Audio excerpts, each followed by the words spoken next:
Bonjour docteur Julie Salomon, vous êtes pédiatre et adepte de téléconsultation et il paraîtrait qu'on n'en revient pas.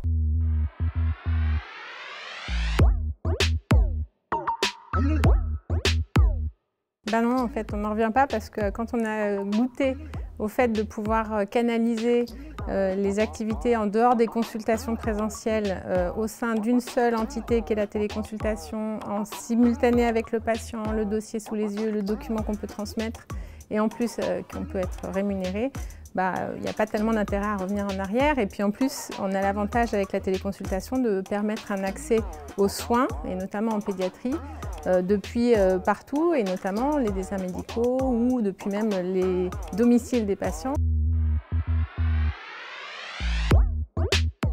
C'est très intéressant. On peut voir l'enfant dans son environnement, sans le déranger, sans qu'il ait à faire le trajet, le déranger dans ses horaires de sieste, de repas. Donc on a un enfant qui est plus accessible. Les parents sont plus détendus. L'autre chose aussi, c'est que nous, on peut voir l'environnement autour et donc on peut aussi comprendre certaines problématiques qui ne sont pas évidentes lorsqu'on voit l'enfant sorti de son contexte en consultation présentielle.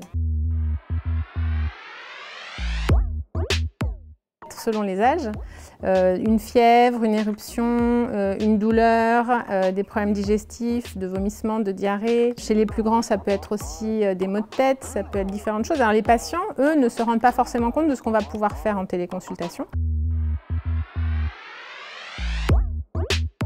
C'est à nous, pédiatres, de déterminer ce qui est les limites à partir desquelles on ne va pas pouvoir avancer l'hypothèse diagnostique. Donc on peut conduire l'interrogatoire, évaluer la nécessité de voir l'enfant en urgence ou pas. Donc ça permet de trier un petit peu les urgences des non-urgences et de faire venir les patients et les enfants au bon moment, quand il faut les examiner en présentiel, là où on va avoir la meilleure chance d'avoir les informations cliniques pour avoir un diagnostic précis justement.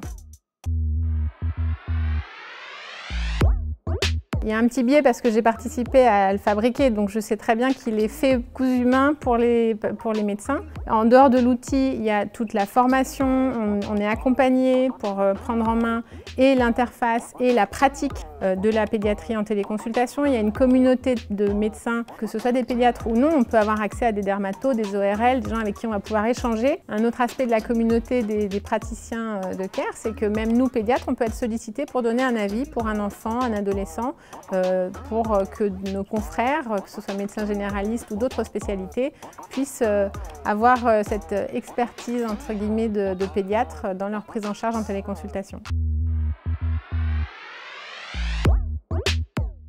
Ça a quelques inconvénients techniques et ces inconvénients techniques, c'est pas à nous de les gérer en tant que médecins. Et on a un super service client qui s'occupe de ça. C'est ça qui est très précieux chez Care, ce service client qui nous aide en fait, qui nous soulage de ces tâches un petit peu administratives qui ne sont pas forcément ce pourquoi on a envie de faire de la médecine.